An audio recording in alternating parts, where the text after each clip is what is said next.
Alma Congo TV chaîne Nabino, donc les lettres sont toujours pour la bino ba interview boka ningi ba imboka baza koloba ba imboka opposition eza na pasi mingi vraiment na kasi mingi baza kolola par rapport ya candidature ya commun ya ba imboka ba kenaki na Genève lelo mo imboka Félix Tshisekedi Fati alongoli signature na ye même mboka Vital Kamerhe pour le signature balobi bango bakoki jamais ko soutenir mon mboka Martin Fayulu papa mais moi c'est bana mboka Félix Tshisekedi na mon mboka Vital Kamerhe le bien ko bani bon d'abord moi naza congolais lokola bango tout bango balandi maloba wana na musika oyo bayoki bato ndambo oyo bameki koyoka bien te ko comprendre bango bien te to koyeba nini oyo bango ba comprendre te esika basololaki balobi ngai na koloba na bango bazali ba leader oyo baza compétent et puis bazali bato moko baza vraiment bien positionné ngai na kosepela koloba na bango ke baya ko partager na biso population na bango biso toyokaka bango nini oyo ya malonga bango basololaki kuna oyo bamoni malamu ke basoutenir Martin Fayulu aza moko ya ndeko na bango azalaki ensemble soki lelo baponaki ye Félix to ndeko Vital Kamerhe tomoki tozala derrière bango biso toza na posa nde ya bomoko na bango toza na posa bazala dispersé te bazala moko basolola lisusu soki esenga kosolola me bazala moko nde biso toza na posa ke topona mutu moko na bango nyonso sikoyo baimboka ya opposition balobi bango nde baponaki mwana mboka Fati mwana mboka Félix Tshisekedi bango balobi balingi Martin Fayulu te parce que bango bapongi koma litisa bango banda kala utakala baza na besoin bazwa pe bokonzi sikoyo yo olobi ke bani ba leader politique baya kosolola bango balobi bango nde batiaka Fati omoni ke mombilinga mbinga ezali na koto wana bon ngai vraiment nayebi mwanda mbuke ceux qui vraiment ont un vrai leader oyeba ndenge nini ya ko maîtriser et puis ko solola na population oyo ba soutenir kayo pour ba comprendre yo biso ba tout ozalaka derrière bango bazalaka liboso na biso tindaka bango ba ke ne représenter biso ceux qui bosololi et que un vrai leader monique idée oyo ngana zui que na signé mukanda na ngana soutenir mutentel est important okoya ko yebisa biso to koloba to kosilika po to soutenir yendo bima bien sûr mais yo pe mutu oza mutu oyo moni ya malamu to ya malonga oyo trouver kuna oyo nango ko présenter biso ko solana biso ke soutenir to yoki pe to sololi donc zate ke ndenge kaka biso to lobi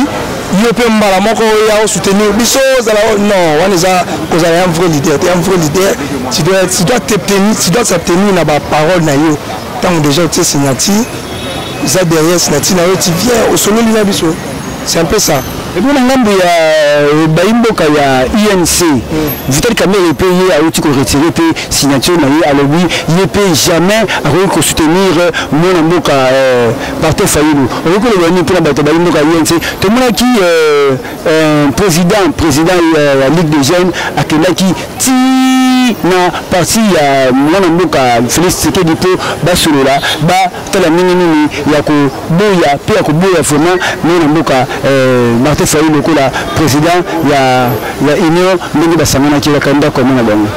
ba papa ngala koloba boy moni biso tozali ba jeune oyo toza vraiment ba congolais vraiment disant tozo ba passe nini oyo tozo traverser na mboka oyo tokoloba boy objectif na biso to élite ya opposition ezaki to longola mboka na pasi. Il faut ba leader ba yeba objectif oyo ya élite na bango bazana posa ki ba longola mboka oyo na pasi. Jeunesse ezo souffrir. Vraiment jeunesse ezo souffrir et puis ezo kende na kodeba. Ce qui lelo bango ba moni malamu ke bango nde baza compétent mieux que Martin Fayulu. Ce n'est pas qu'il va le combat qui est de la voix bazo qui est de l'ouaneza qui est déjà qu'on a na ko perdre l'élection. Déjà tant Kimi ezali sous-souté en dehors ya Kimia solution malamu kozalate. Ce qui bino bo moni que vous a mieux que Martin Fayulu. Vous allez qui ensemble wana. Qu'est-ce qui empêche que vous avez les sous qui ko présenter les sous ba idée bozana ngo. Il y a encore peu de temps boki ko solo la sous ce qui bo moni que ba décision besoin qui est bien té. Mais ko qui est de gauche à droite vraiment je ne crois pas que bon réussir bon. Merci. Merci beaucoup. Bien merci Baïbo quand tout le monde population à ça qu'on déplorer comportement il y a opposition comportement il y a union vraiment au bakena qui ça na Genève pour la communauté candidat commun mais là tout le monde mboka Félix Tshisekedi Fachi a retiré signature parce que Baïbo quand tout militaire il y a IDPS même qui a retiré signature et puis mon mboka Vital RP a sali pareil. Donc, tu n'es toujours balancer le micro, toujours interview, bazali collé là, vraiment, bazali collé là pour la cadre. Donc, merci, Toneki, de balancer le micro. Papa, tout le monde dit candidat à la opposition de la Genève, Martin Fayulu. Mais tout le monde dit mon amboka Félix Tshisekedi, mon amboka Vital Kamerhe, baboy vraiment, le mot d'assination, bon pour la live vraiment bato là eloko bazosala wana lokola pasteur atei azoteya mondimi tika ekobo tika lisumu osapi te nsima nango ye kaka ye bandimandimiki basi batika ekobo kaka bango susu kaka ye pasteur bakangi so na mwasi ya bato eza ndenge wana lokola opposition babimese bandimi deja ke moto na biso Fayulu oboye ya n'importe quoi soki ndenge nini kende osa mokili na mpona biso bakongolais tondimi kaka Fayulu tozala likambo mosusu te biso nyonso ezala bana bamama bapapa tosi tondimi kaka Fayulu tozala moto mosusu tokopona mosusu te tozala moto mosusu tokolanda ye su te oyanga mavulema na moni yango wana. Ok, merci. Merci papa boni. Malamu papa na ngai papa le camp de Genève ko ba nini ndenge mwana mboka Félix Tshisekedi ba militaire na yeto ba mboka ya IDPS ba boyi vraiment Martin Fayulu le ko la candidat commun na ndeko Vital Kamerhe. OK ngai en principe nga naza boye nazali ndenge zo mona ngai naza coordonnateur ya parti ya MC na kati ya Kwango chaise na ngai eza na kati ya Kasongolunda na yaki pona kotika rapport ya bakandida na ngai bolikambu ya Mbuta Fayulu ekuti ngai mboko yo vraiment bozomona meme ndenge toza boy bato mingi bazokumisa parti na ngai oui ozana parti na yo me parti na yo ezomema bato pe na makambo moko pe parfois ezangi tina kwangu wapi batetwa nyonso ezala bandu mobimba bayebake. En tout cas, Nico a memeli biso kombo musute kombo ya vie Fayulu. Lokola tozu chance wana etika la kaka bongo biso nyonso tozala derrière ye. Eza pe makambo ya parti te. Eza makambo ya parti te, eza likambo eza ya national. Lokola likambo eza national, tozala biso nyonso derrière vie Fayulu. Bon comment yo signé aucun de collaboration ngaba na longoli signature na ngai. Te wana ozambo bebisi. Wana oza na posa ya population te oza pe na posa ya mboka na yo te kaka bato na yo après comment yo secrétaire ya parti ngai ndenge naza boye naza na ba secrétaire na ngai koko imposé ngai que non yo makambo na topesi 48 tieki vent supérieur na yo et tant que oza pe écrivain simple tata bango ba imboka ya UDPS balobi bango nde bachaki Fachi bangonde batia Félix Tshisekedi yango bangonde batabusaka ye yango bapesaki 48 heures effectivement pe ayokeli bango na 48 heures ko yokolo ba nini po yaza leader yokeli bango facilement bonini. OK eloko eza boy papa omoni fondateur kole eloko atikala kole eloko secrétaire na président na secrétaire nani ayaka liboso secrétaire mbuto ba nommé aba aza écrivain na makambo yo titulaire azoloba koma boy nga naza coordonnateur naza pena biro na nga na kati ya kwangu naza pena secrétaire nga mutu na noma ye secrétaire akoko imposer ngai te alors akende koloba kena période de 48 heures mais aza impoli mutu wana nga titulaire tangu na lobi yo secrétaire okende koloba na ngai keno nale na période 48 heures tie qui devant moi na kolongola na luki pe écrivain mususu puisque na mbana Congo obalingi pe kokoma na ba parti bazali alors ça veut dire que te Mbuta Félix alanda makambo ya secrétaire na yete apusana côté ya Vieux Fayoul ngape nazana ba candidat bazana IDPS na kataka Songolunda nazoloba yango muto mona nga mabete ngai nazowel intérêt ya population mboka ekufi mingi tokende na Vieux Fayoul fini yango nazana. OK, merci. Tomoni ba imboka ba tebi mingi vraiment bazana posa pi bazana posa ekoloba makasi mingi vraiment phénomène Genève oyo lelo etambeli mokili bobimba oyo lelo ezalo la fléau vraiment oyo ba opposant basili ko kokisa marambo oyo basololi te na meeting awa na triomphal et papa attaque yo peuple congolais ezalo bani pona yango. Oui, il vraiment tout qui passe mingi na comportement oyo opposant ya biso bazaki siko na kuna Genève bozaki ala triomphal awa bobito za bo Félix et bito za bo moko toka bonate mais boke ikuna bo poni mutu bo public no Martin Fayoul le candidat ya biso ya poste il est pas fait la Kenya ezaka féliciter moko oyo. Oui, merci. Totembe na baimboka tomoni bino boza vraiment motivé à koloba boza vraiment na plaisir à koloba pour la candidature comme ya mwana mboka Martin Fayoul et puis ndenge mwana mboka Fati alongoli a retirer signature na ye ndenge ba militant te ba combattant ba yosaki na mwana mboka Vital Kamerhe papa o koloba nini na ndenge bana mboka o Félix Tshisekedi na mwana mboka Vital Kamerhe ba retirer ba signature na bango ndeko yambona ya molayo en tout cas peuple congolais aza desi na degré moko ya suka oto sali eza soni d'abord de 1 biso moko lobi d'ailleurs tosali meeting awa na liboso ya triomphal tozwi décision ke mutu nyonso oyo akobima ezala aza koka ezala aza akufa misu aza ndenge nini tokosoutenir ye bino moko ba leader bozwi décision awa liboso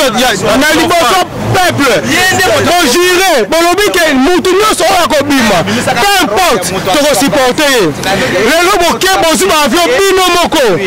aucune pression derrière vous bosali makambo na bino bobimisi candidat commun ya opposition nous on a salué la décision prise na ba cette leader na biso et quelque temps après boye kolakisa biso immaturité ya bino. Imaginez-vous qui te dit que on prétendre rediriger Mboka en nom et conscience au sali au signé document Yomoko soldate Munduki te Yomoko après pression ya Moukie au CD, c'est pas sérieux. Moi je pense que Congo eza bilanga IDPS Congo eza bilanga INCT. Vous comprenez? To yebi bango nyonso même moi na Mouké. Ce sont des traîtres. Peuple congolais tolobi touroyo. Mboko eza biso, mboko eza ni IDPS, eza ni INC, eza ya peuple congolais. Et qu'on vote, eza peuple congolais muta voter. Cette fois-ci, on va les sanctionner. Ils vont remonter base bazolobelana, c'est faux. Qui a une base? C'est moi je donne raison à Daniel, s'en fout. Hein? Et puis pire encore, Kaboul se permet de dire n'importe quoi. Kaboul a une partie à Martin Fayoul. Kaboul ne sait ni n'importe quoi. Fayoul a Bouni, Fayoul a Zoki, a Balabala. Kaboul se permet de dire n'importe quoi. Kaboul travaille où? Sois sérieux quand même. Tomoni baimboka ya IDPS oyo balobi bakati bapolo balobi bango bazaki na meeting bayokaki makambo Fati alobaki awa lelo Fati abandi ko bango mosusu azali makambo mosusu boyoka bango ndenge bazoloba pe boyoka bango ndenge bapanzi na micro ya Brice Pouba ya Alma Congo TV. Merci papa. Ngai naza kombata komo na nga Rodrigue esalinga pasi makasi IDPS wana tosaba sacrifice makasi. Tout ça les fautes tindika président Fati, tout ça na triomphal awa, à la Pindai, abi peuple congolais na meli mbondo oyo trahi bozwa charge na ye biso tozwa charge na ye IDPS eza bango baluba te IDPS eza peuple congolais IDPS eza bango baluba te biso bakinyo le jour président koya tokoyamba ye pena na nko IDPS eza ye te tokovote mutamayele ye wana toza besoin tolonga na bowumbu ya mboka oyo biso ba jeune vieux eza na forme te na ba âge to dépasser ba 25 ans omiye bandenge olela te musala eza te tosala nini papa nanga lobabu biso ba jeune nyonso ya Kasavubu biso ba jeune nyonso ya Kasavubu toza desi papa bozo reconnaître lisusu le jour au bovandisaka biso awa maloba bolobaka lelo bondinike bo retirer signature pona nini biso toza ba jeune na IDPS tolobi boye na acte obino opposé biso to démissionner toza sur na IDPS te toza baluba biso nyonso toza baluba mais toza desi na elo bosali eloko bosali toza desi to regretter bana nyo ba masala wana so étudiant ya étudiant ISTA IPC wapi toza ensemble to regretter état que 0-0 na lobby que non toza desi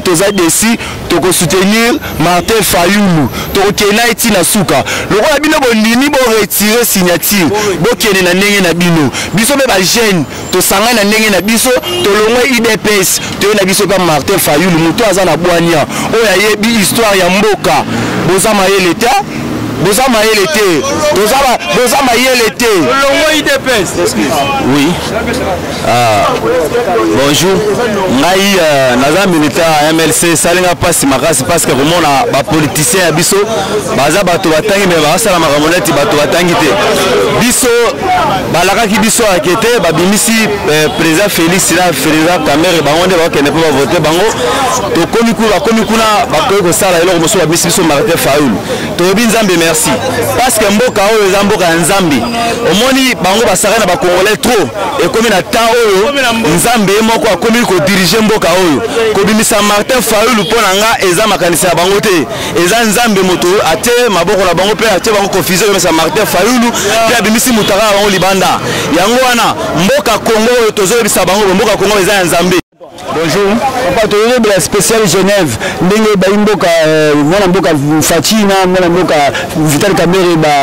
retirer ba signature na bango na candidat comme ya opposition mwana mboka Martin Fayulu yoko ba ni pona na mokuse eloko na lengi na loba boye soso abotaka soso mbwa abotaka mbwa tomoni moto na moto alakisi couleur oyo ye azali ngai naza mungala tokokaki kondima te ke Félix waki asala buzoba oyo ya asali mpo alapaki na ye awa na Triomphant eleki meme un mois te lelo tomoni couleur na ye emonani yango biso totelemi mpo na koloba ke Congo eza Kinshasa te Congo eza 100 moto 50 moto boza nango awa te si 26 province batamboli nano na 26 province te Congo eza baluba te Congo eza Kinshasa te yango biso totelemi koloba ke biso tozokende mpo na Martin Fayulu toyebi papa wana na bagage intellectuel na ye na ba niveau ya classe oyo yazali yango toza derrière ye biso Équateur Kisangani partout Congo bima toza pona Martin Fayulu toko soutenir ye kino na suka azala desite place azali ala la pongi ala muka bien amela tina ye amela mai na ye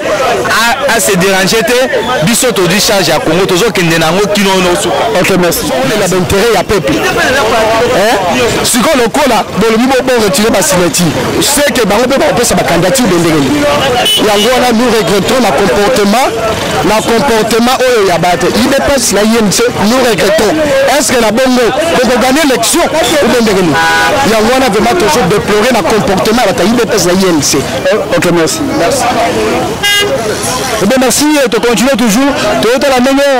baimboka bazolo wa makasi baimboka batomboki makasi pour na phénomène Genève papa to vraiment le ça le baki to le ba vraiment de mona ndenge botala réalisateur la sabino ndenge baimboka baza fâché balobi pourquoi bona mboka Félix Tshisekedi na mona mboka Vital Kamerhe bareko le signature na bango to kei toujours na Nicolas Biso et c'est parti. très fâché quand Namingi Makasi papa aussi papa nana zo regretter nanu makasi pona nini batoto tchelaki motema ki bakobimisa biso na boumbu bato biso tchelaki besoin motema ki balongola biso na boumbu parce que les jeunes biso zalaka bo na te tango baso kende ko sangana kuna to faire dans partie Kabila kende nanu après bango batigala bayeba nini bakosala pona kobimisa mboka bango bakendaki kuna na Genève biso tozaki na bango te bakenda na Genève tozaki na bango te bango ne bakeko ko pona Martin Fayulu auto soutenir Martin Fayulu à liboso babimise kaba moko na babisi des ordres pona ni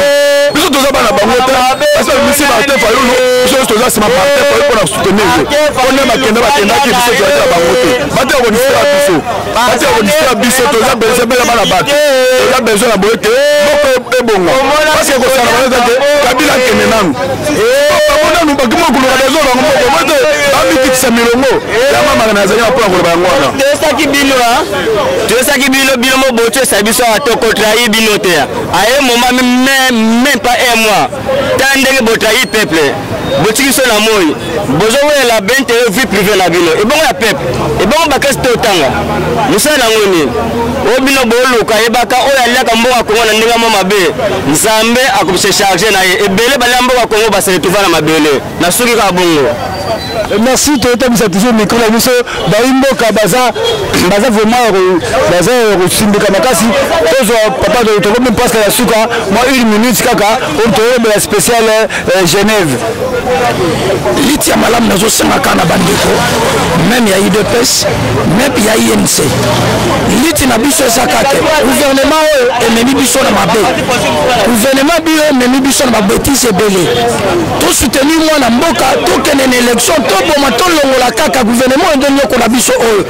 eloko nazo comprendre te o bazo